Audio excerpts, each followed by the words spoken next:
Back to Double Scoop, Janine. I'm David. And we have a few special guests joining us today. I'm Dionne. I'm David's sister. Yep. And I'm Dallas, and I am Dionne's husband. Yeah, so we just wanted to do something a little bit different this week. As you guys know, Janine and I both have the body dysmorphia, but I was on steroids for a while, and Dionne and Dallas both experienced just the ramifications of that, the mood swings, all of that, just the hard times of my life, the cheating on my first wife, all of that. So we wanted them to kind of give their experience, their views, their just everything. Yeah. How you dealt with it, how you maybe still deal with it, maybe you raise your kids differently, who knows. So this is a very raw, authentic conversation. We don't like to we don't script anything. This is truly spur of the moment, just a conversation. Yeah. So we'll see what happens. Yeah, so David, you just asked us this like 20 minutes ago. Well, why don't I set the scene here a little bit and Sure. just kind of catch everybody up. Sounds good. I was not around during this time in life. Mhm. David, start out maybe how old were you when you first, remind us how old you were when you first started using steroids, and then maybe we can kind of come up to time when Sure. Dionne found out about that. So I was early 20s, probably 22, 23 when I started the steroids. Were you married I was married. when yeah. you started? Okay. When I started, yes. Got married when I was 20. Started the steroids 22-ish, 23, somewhere around there. And I think that very quickly made me kind of spiral. Mm-hmm. Kind of a series of poor decisions. A domino effect, you'd say, for sure. Yeah, for sure. Mm-hmm. And do you think the steroids started that? I don't. I think they just coincidentally. I don't think they started it. I think they definitely contributed to it. Okay. Because I already had the body dysmorphia from being molested as a kid. I already wanted to be the big guy.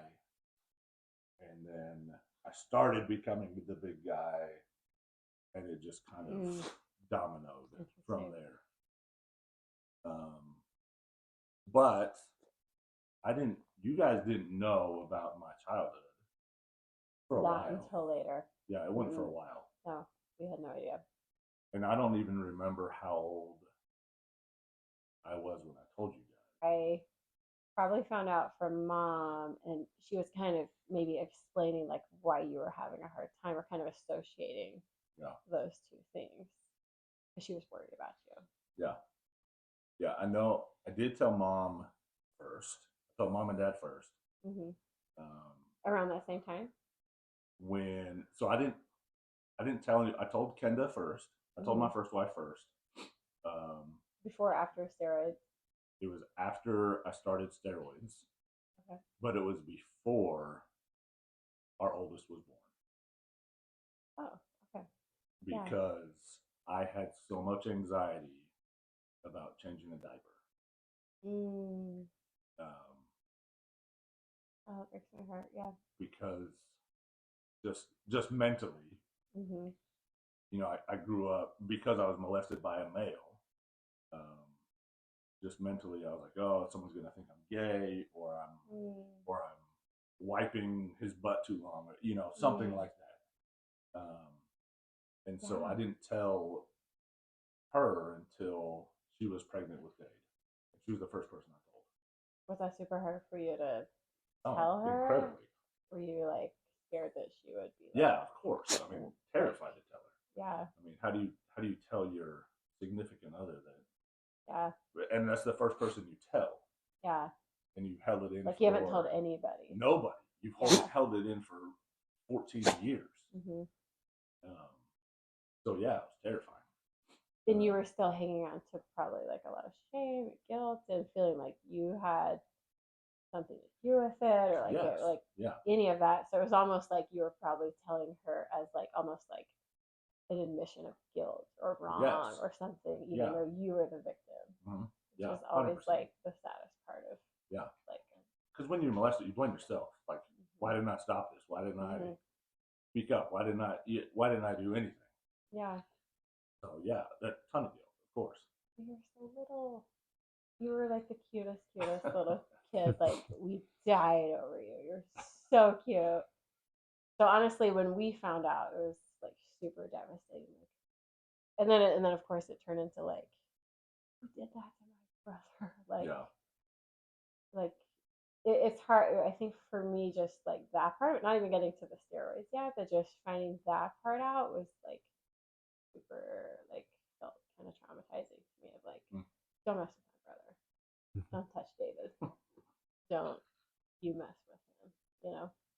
And I think it was really hard for mom and dad too, because I think at least at that point of your life, you were so like, tell me if I'm perceiving this correctly, but like you felt so victimized, and you were also blaming yourself, but I feel like you kind of blame them too, of like, you were powerless, like, why didn't you help me? Like, like, why didn't anybody help me? Why didn't you see this? And like, nobody knew.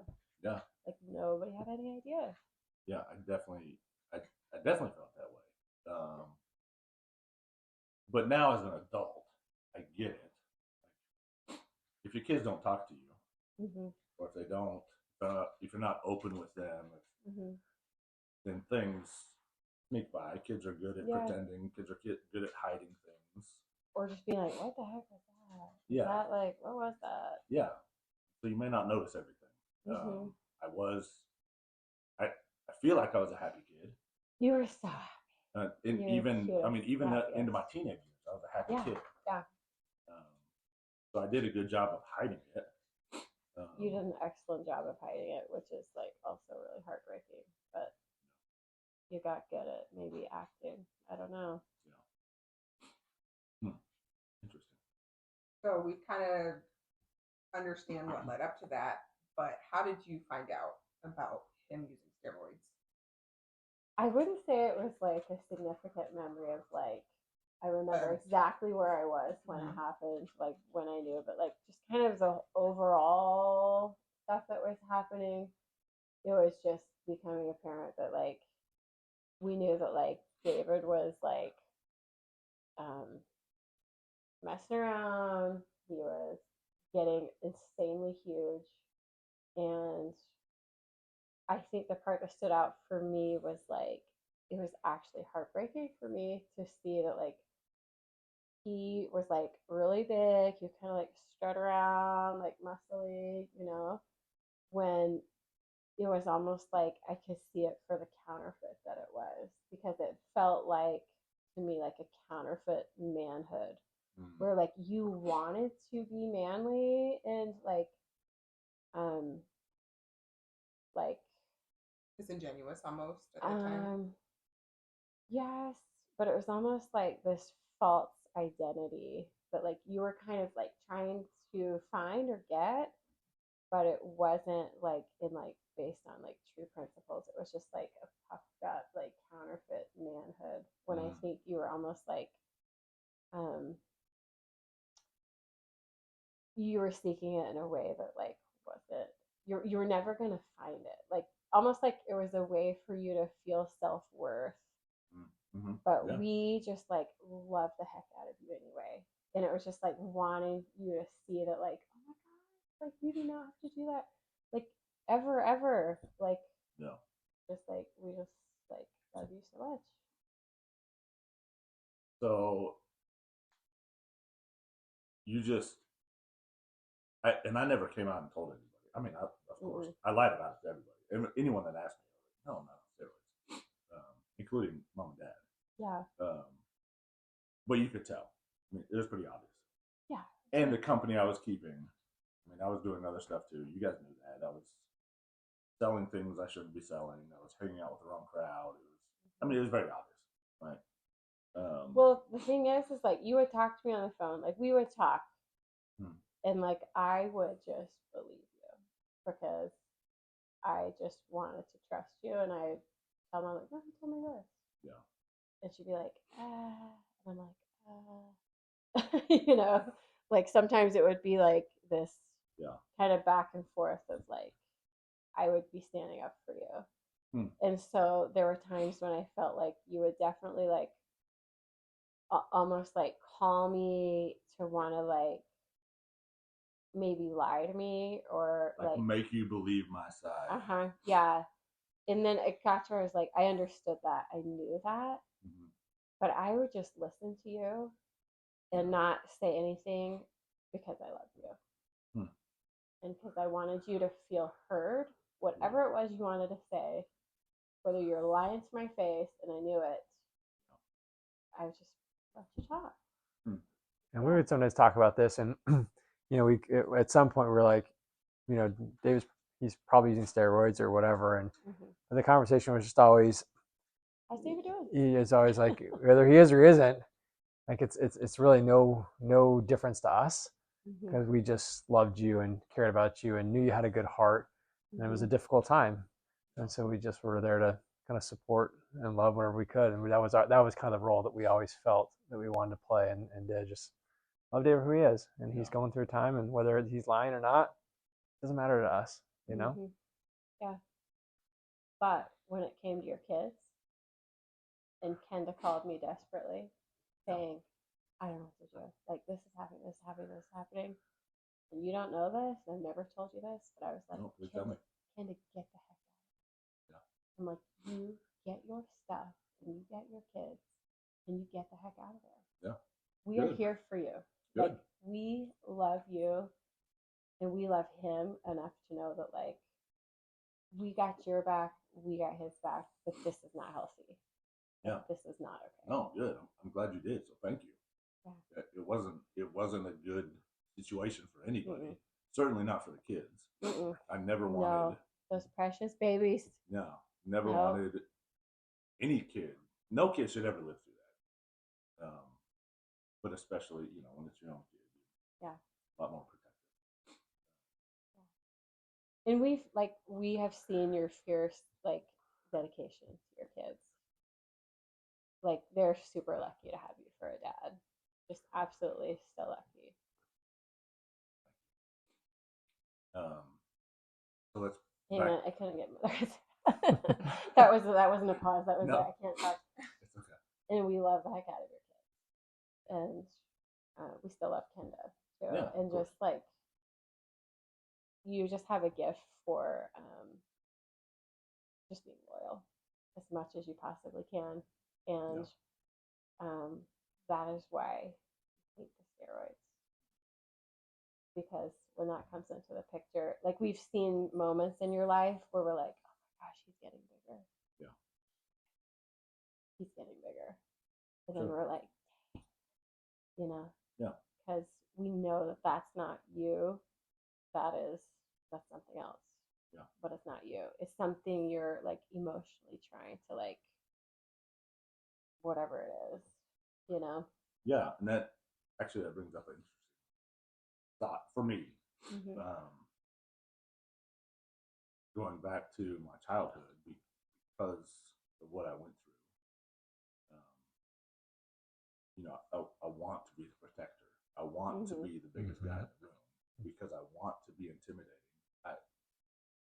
Our daughter's about to start dating, and I don't want some punk kid, some meathead coming in and being like, oh, her dad's whatever, some small dude that, just mentally, I want the big guy's the scariest dude in the room. Do you still think that way and feel that way? 100%. Do you feel like Dallas is a good protector? Because he's smaller than you. I think Dallas could destroy me. I'm dead serious. I don't know. I don't even go that far. I'm not kidding. This brings up an interesting It is interesting because I'm tall, I'm bigger, I want to be intimidating, but I'm also logical, and I know that smaller guys are quick. They're quick on their feet. Just because you're smaller in your head, it doesn't equate to not being. No, it doesn't. It doesn't But mean just that for him. Dallas can't protect his 5 daughters. Like if Dallas got pissed, I'd be terrified of him. I'm dead serious. You're All-American in high school, right? If you got pissed, I'd be terrified of him. And I exercise a lot. He does. Yeah, he does. You do. I'm dead serious. But the projection is that if I'm the biggest dude in the room, that's who usually people are most scared of. I mean, there's some science behind like tall and big people and how they command an audience, and they get more favorable, things go their way. But it's an interesting point is that you still think, it's still kind of in your mind as a fact, it's ingrained, but it's like there's so many other factors that can make you protector or strong, right? What is power? What actually is power and strength and protector, right? So that's interesting. That's true, because I feel like for you, like I feel so safe with you. Like when you went out of town, like if you're ever out of town, I cannot sleep, Mm-hmm. But I don't feel like you're a protector in the way of like massive, like angsty, I will destroy anybody type protection. But I feel like safety in your honesty, like your personal integrity. Like I just feel like I just know Dallas will always do the right thing. Or like if there was like a bad guy type situation, like I know you would destroy them type thing. At least I'm going to go down fighting. Or I'm like, I just feel like your loyalty enough to know that like if we go down together. Like we're good, So I feel like peace in that, but like, so I guess my definition of protector is different. But a small guy can wield a gun too, Yeah, exactly. That's really, so true. And this shame on me for never thinking this way. No shame, Dave. Not, seriously, like I almost feel bad for the way I think now, because who wouldn't want loyalty and commitment and like protection comes in many forms. You don't just have to be the you don't biggest just guy have in to the be room the biggest to be a dude. protector. You're right. But I certainly never thought of it that way, because just because of the body dysmorphia, like your experience definitely shaped your perspective for sure. So because of your experience, naturally you wouldn't think protection looks like something different. In that scenario, what you went through and what your experience was, protection equals being the biggest, most intimidating guy, because in your mind that is the only way that you could have prevented something like that from happening. That's what you needed. I don't think there's a right or wrong answer to that question. It's just an interesting topic to think about. Yeah, for sure.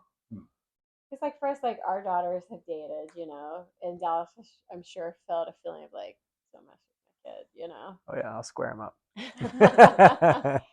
But for him, like it's like it almost like probably a good sit down, or it just like teaching like true principles and things to our girls enough that you're like, you got this, you're on your own. But if they were in a situation where there was, like a predator like you, I mean that's when you wield a gun type situation. There's an interesting something I heard fairly recently is interesting. It said, what is power?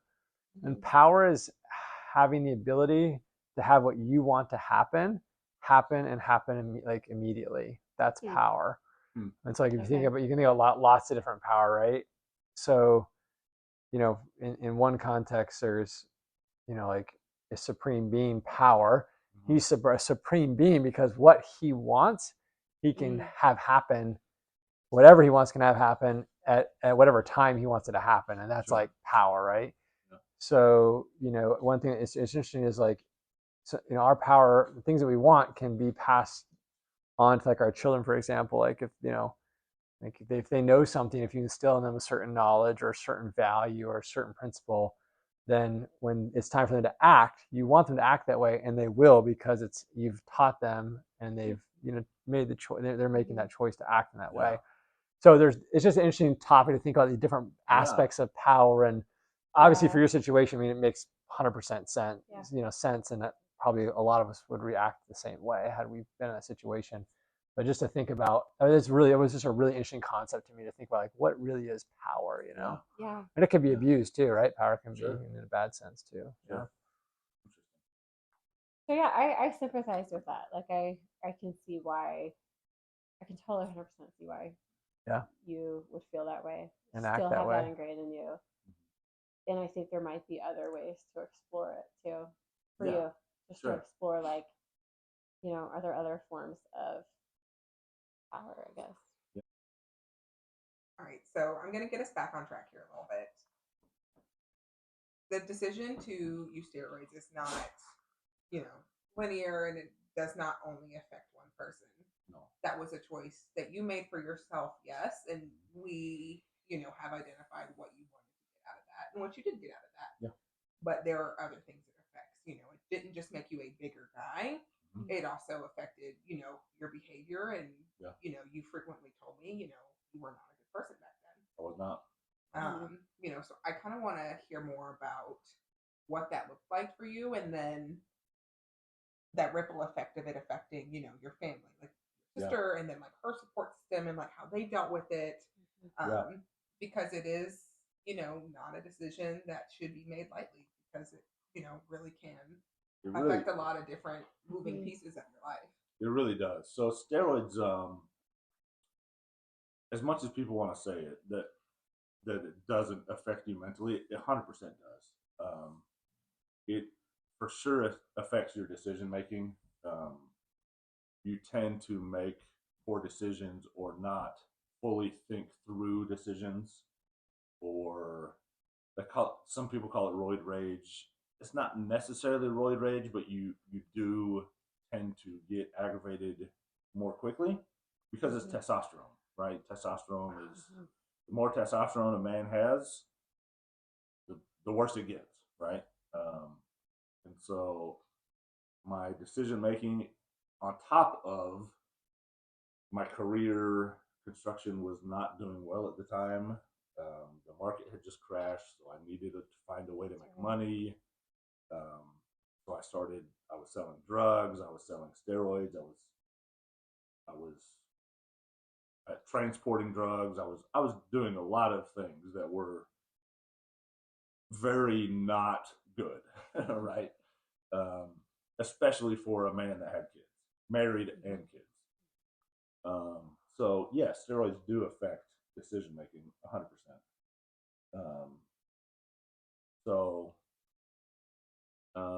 Yeah, I wasn't a good husband. I wasn't a good father. On top of the abuse, my oldest was still a baby, and I was scared to change his diaper. I was scared to get too close to him because I was scared people would think a certain way about me. I was on edge all the time, except when I was at the gym. That was my safe place. That was where I could just be me, right? I could just lift weights and have no judgment, no anything, because it was just me at the gym. So yes, that's poor decision making, but judgment or perceived judgment, or both? Probably both. Yeah, probably both. Yeah. Because you guys didn't know at the time, but my oldest was a baby. I don't think you guys had known about my abuse yet. And then I was on steroids, so add both of those together, and it was just a terrible perfect storm. Yeah, I do remember I was gone a lot because I was at that time, not only was I using steroids, but I was transporting drugs. I mean, I was. This is the first I've heard of that. I actually never knew that. Really? This conversation. Really? Yeah, I didn't know that. Wow. Okay, well, guess what? I know. I used to transport a lot of drugs. Okay. And actually, Mom and Dad knew that. And they knew that at the time? Dad did. I don't know if he ever told Mom, but Dad knew. Okay. And he was so mad. I bet he was. But at the same time, like, what are you gonna do? You're gonna send your own kid to jail, right? Which I do remember him telling. I don't know if he was like telling me this or saying this kind of out loud. He was basically saying it out loud with the intent to tell me something about like he called a certain friend of ours who's a police officer and was like, hey, if you know that like a certain family member is doing X, Y, and Z, like what would kind of like those repercussions be for that said person? And I think our friend knew who he was talking about and what it was, right? Sure. And he said, yeah, I don't know if I'd say anything. Yeah. Because of how bad the consequences could be for you and your family. I would still be in jail. Okay. That's how much I was moving. I would still be in jail. Yeah. So I think Dad also out of like his love for you and your family was just kind of like, I can't do that to him. I can't do that to him. And that is basically what he said. So yeah. I will tell you, for me, it was super, super hard for me to see how much blame you put on Mom and Dad for like your hardship. Yeah. Like that still hurts a little bit because for me, like I feel like, and I'm not you, so I don't know like what you've been through, right? So this isn't like a judgment I'm placing, but just like I love Mom and Dad so much, and I feel like they've influenced my life in so many ways for good, like just endless good. Yeah. Just like constant love and support, and just like in their flawed state, still trying to be like the best that they could be and do, you know? But I think for you, it may have been ingrained in you that like you were just kind of like, they weren't there for me when I needed them, which no one knew about. I know. Like no one knew about that, but like I could see how like what a desperate situation that must be. Like I think about like little Nans, you know, like she's older than you were, but like, oh my gosh, like we would do anything for our kids at that age, at any age, right? Mm-hmm. And I think Mom and Dad like desperately would have done.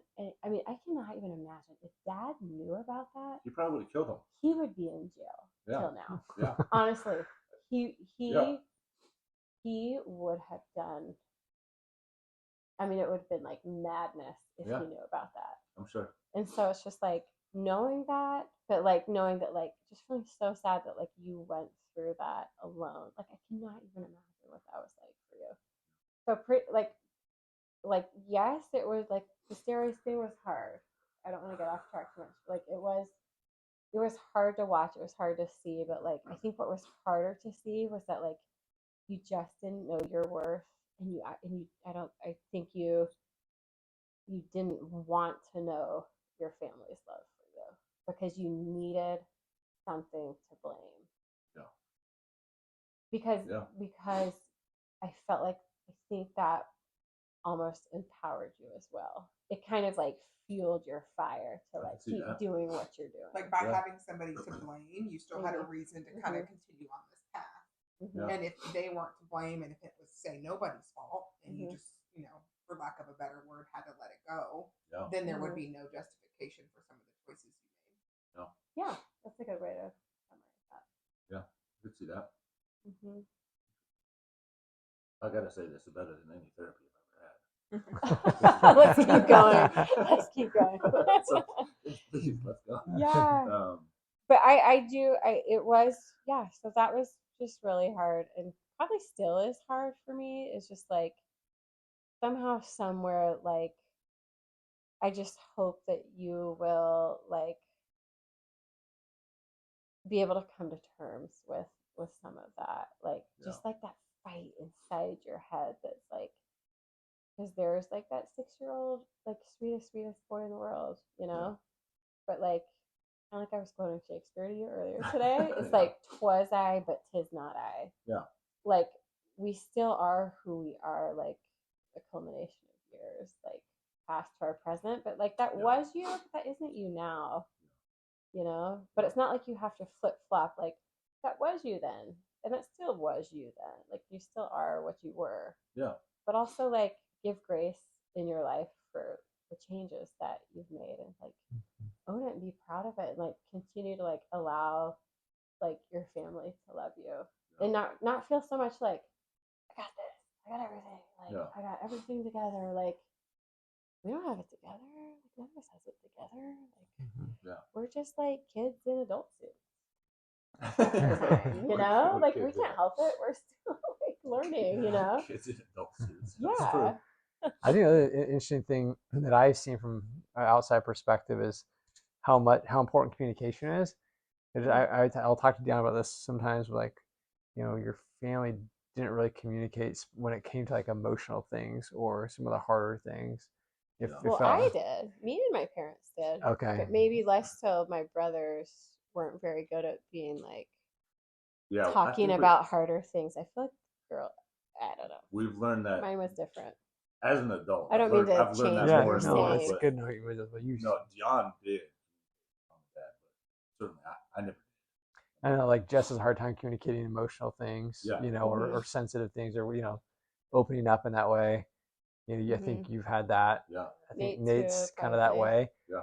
And Nate's a very, you know, it's interesting to think about like Nate's a very sensitive person, I think, but sometimes we build up like a wall or a shell because when we're that way, and so we try and come off more manly or whatever it is, or keep that up, and so.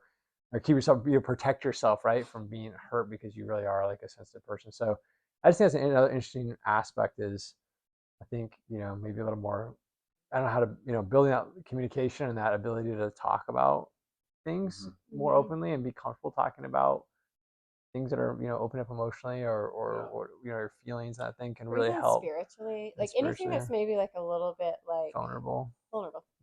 Yeah, it's hard, like hard to be vulnerable, I think sometimes. 100%.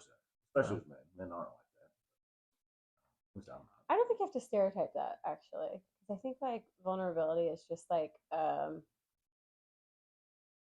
just being genuine and authentic without like the need to have any kind of facade of having it together. Or just being okay with yourself enough that you can be genuine and you can, you know, you can be vulnerable and know that like you're, you know, you're okay with yourself enough that you're not going to get hurt by someone outside, right? If you do open up, I think. Yeah, you're just okay with yourself. Yeah. That's true. That's interesting. Say that again, David. I wish we would have had this conversation years ago. Which part? Well, I don't think I've ever been in the place until now to have this conversation. I agree. Agree. But hearing your perspective, hearing your support, hearing just all of it, I wasn't ready till now. But if I would have been ready, you know, 5, 6, 10 years ago, then it's exactly what I needed. Yeah. What do you need to hear, Dave?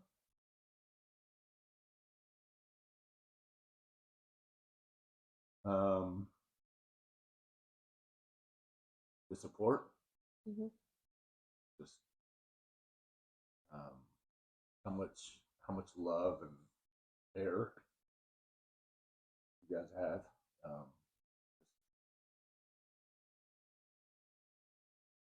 I guess I haven't really felt that from anybody in the family. And certainly by my own doing. You know, I kind of pushed everyone away in my early 20s. I certainly pushed everyone away. But just to hear is very reassuring. Yeah. You know, what I needed. So, love you, Dave. I'm glad. I think in many ways for many years, like, I hope, you know, we've always tried to show you and express that. So I just wonder why this conversation is different. I don't know. I think, so for a long time, even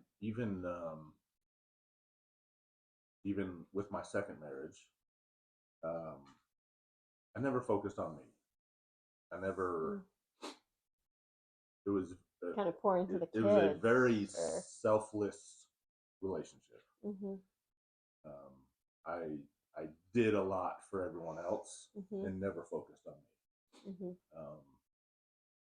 And probably a year and a half, maybe 2 years ago, I had a very good therapy session where I said, I'm done focusing on everyone else. I'm finally going to focus on me. And it took however many years to finally do that. Focus on you, meaning like work through things? Work through things, but also because I'm in the field, the construction industry, like I've always done for everyone else. I've always given to everyone else. I've always helped everyone. And yes, it's great to help people, but like I've never really just sat back and said no to people. I've never said. That's true. Yeah, I see that. I'm very much like Dad. Dad would help anybody in the world with anything. And so I never just was like, no, just give me time.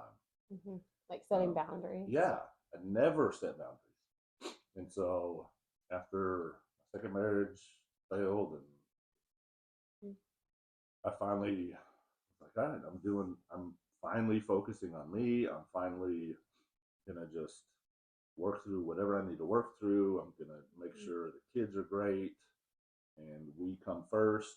And if someone needs something and I don't have the time or the mental capacity, I'm gonna tell them no.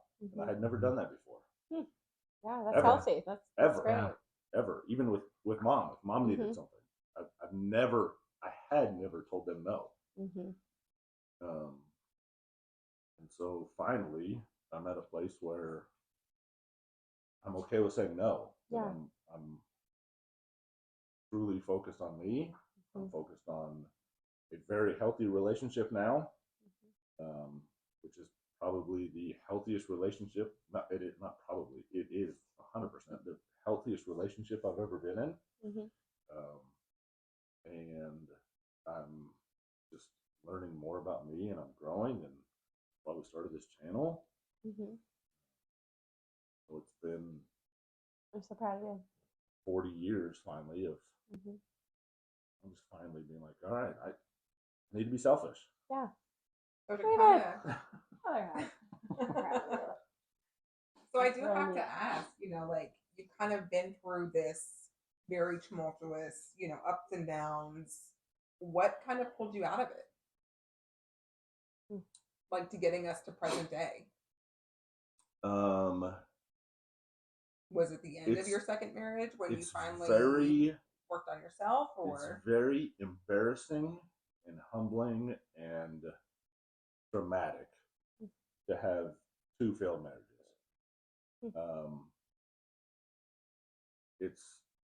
I don't even know how to describe it. Like, I know when the first one failed, I was a piece of crap. I cheated. We were very young. I get it. Second one, we rushed into things, and I ignored some red flags and all this stuff, but I was very selfless. And but then at 38, 37, saying I've been divorced twice, and that's embarrassing, right? That's, of course, you guys can't relate, but it's just a very. Is that your like wake-up feels call? like failure or something? Like feels like failure. Huge failure, of course, yeah. And so through a lot of therapy and self-reflection and just really deep contemplation, a lot of staying up all night, laying in bed and just thinking, it was, all right, something is not in place here. Something is not right. And it's got to be me. So if there's 2 failed marriages, then what could it be? Clearly, I am the one that needs fixing. And it was just I didn't even go on a date over 2 years. Mhm. And so it was just focus on me time. Mhm. So it was just I guess it was just almost like getting life putting me in my place. Mhm. If that makes sense. And so now, fast forward a little bit more, present day, looking back, do you think that was what you needed? 100%. Yeah. What did you learn? Like, what changed? Takeaways from Yeah, that? what are your takeaways? Yeah. What changed? A lot of things. But it's okay to say no. Mhm. It's okay to put Healthy yourself first. boundaries. Mhm. Yeah, healthy boundaries are okay. It's okay to tell the kids no. It's okay to tell friends no. So it's okay to, I don't know, just anything. My mental health needs to come first. If I'm not mentally at my healthiest, then it's not beneficial to anybody. Yeah. When you're not taking care of yourself mentally, it's probably a lot easier to slip back into some bad choices, bad habits, bad company to keep, and just it kind of builds on one thing after another. Yeah. How do you think you got to that point where you said, I'm not going to do steroids anymore, since that's kind of one of the themes here? Yeah. Well, so this channel is very honest. I am on testosterone replacement because I have used steroids so heavily, my body doesn't produce testosterone anymore. So I am on testosterone replacement. I always will be because my body's work. Is that similar to steroids and like the effects that it will have, or is it different? No, it's different. It's different. So it's just a low dose of testosterone, bringing you up to baseline, bringing me to what my normal body levels would be as a 40-year-old male. Yeah. Well, I remember how terrible it was, and the damage it did to kids, to my relationships, to just life in general. Poor decisions, not just at work, and not just in personal life. Poor decisions in general. I didn't like me then. I wasn't a good person. I never sat back and said, "Oh, David, you're a good guy." That never crossed my mind. It was, wow, David, you're a piece of crap. So just never wanting to be that person again. And especially with the kids getting older and not wanting them to be me. I always said I don't want to be like Dad and his poor choices, even though he's a great guy, amazing. He did make poor choices in some aspects, and I didn't want to make those choices, but I did, times 100. But I never wanted Dayton Emerson to make the choices I made. So I always wanted to be a good example for them, show them how good life can be with healthy choices, healthy mindset, learn from me. Yeah. Be a good person. Do you feel like you love yourself yet? Because you're treating yourself like you do, and I like that. Are you at a point? Do you like yourself yet? Where are you at? I do like myself. I don't think I'm at the place yet where I love myself. Yeah. Because that's a big thing. It's a lot of work. To love yourself is a very difficult thing to achieve, given my history. But I love the path I'm on. I feel like I'm on a very healthy path. You're treating yourself. Go ahead. No, just like where life is headed. Yeah, it's a good trajectory. Yeah. It seems like you're treating yourself the way you would if you were your own parent. Like, hey, David, like, you can say no to stuff. Or, Yeah. hey, David, like, take a rest. Yeah. Or just like, hey, you know what? That was your past. Like, this is you now. Yeah. And so I like that. I'm happy for that for you. One thing that Dionne will often tell people, and I think it's true and easy to forget and sometimes hard to believe, is that, like, you're enough just for who you are. Like, you're enough. Like, you don't have to be somebody else or try and be more. Like, you as a human being are enough, and that's something to love and value. So a lot of times we do things because we're trying to prove to ourselves or others that we're enough, or that we're going to hit some status, or we're going to be successful, we're going to be whatever these things are, and have to be okay with ourselves just to say I'm enough for who I am. Yeah. Even if you've made bad choices, we all make bad choices, right? Sure. Some worse than others, but at the same time, like, we fail and then we continue on. And one thing that we tell our girls, which, for better or worse, is nobody cares about you. Yeah. We love you, but like, everybody's thinking about themselves. So like, when you walk out the door and you go into high school, middle school, like, and you think people are thinking something about you or talking about you, actually, they don't care about you. Yeah.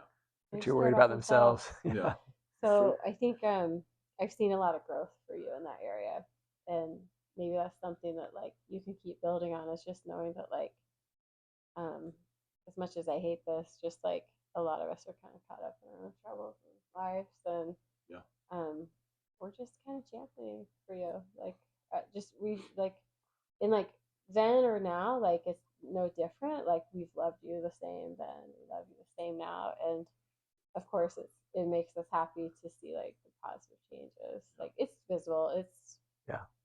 The changes are real. Like, it's pretty fun and exciting to see. And you have had periods where you've kind of gone up and down. Yeah. And the periods that you've gone down were, like, it's hard and sad, like, hard to see, but it doesn't, like, affect us personally to where we're like, oh my gosh, whatever it could be, I don't know, but just like, oh my gosh, pray for David, like, those kids, like, we just love you, love them, love you, and just like, we're here for you for the whole ride, and like, super proud of you. Thank you. And one of the things I want to say is, the kind of theme that runs through my mind for all these years is that I've always felt like David just has a really good heart. That's always, like, stood out to me and kind of shined through, like, all the darkness. I'm like, at heart, he's good. He's made some poor decisions and been in some difficult spots, but that's always been very obvious and plain and visible to me. So that's, I think, what really matters is got the good heart. Whatever our mortal experiences are, it's just like we all signed up for that, and sometimes it just really stinks for people. And I hate it that happens to you. And you're my brother, and I'm gonna, I have to work through feelings myself of just like retaliation, Yeah. So I think that's been my experience.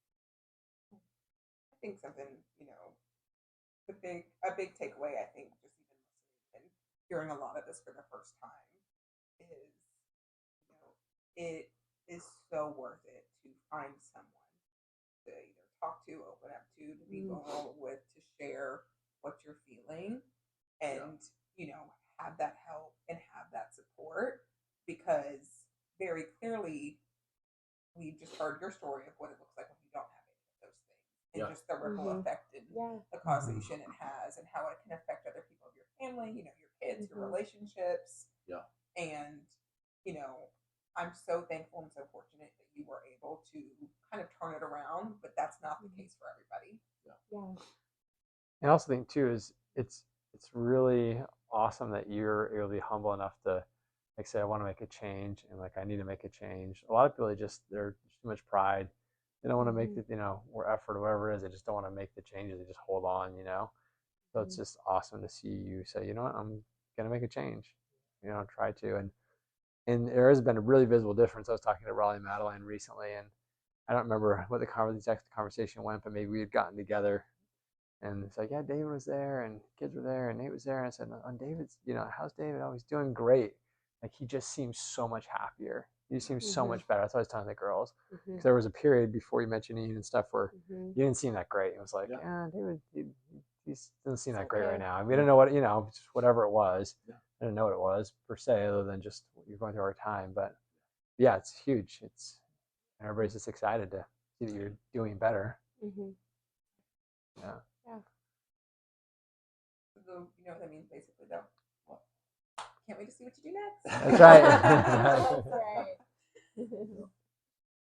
Well, I think this kind of brings us to a really good stopping point. Yeah. Do you have any final thoughts? Oh, just thank you guys. Yeah. Oh, Thank you you're for welcome. coming Thanks in, for sitting down, asking and talking with us and Thank opening up. you for opening up. Thank you for bringing for the moment and taking your thoughts and feelings. And Thanks for asking us. love you guys so much. Me too. Yeah. I was actually thinking about this the other day. You came into Dionne's life when I was 18. I was a senior in high school. I've known you through all of this. That's right. It's been awesome. Thank you. Yeah, we love you. We're here for the journey. Yeah, truly think of you as a brother. Yeah. Thank you both. Yeah. Love you, Dave. Both of you guys. And thank you guys for joining us and watching and listening. And like we always say, we hope that this can help you. And if we can help you get through something similar, happy to do it. But that's all we got. I know. Double scoop. Out.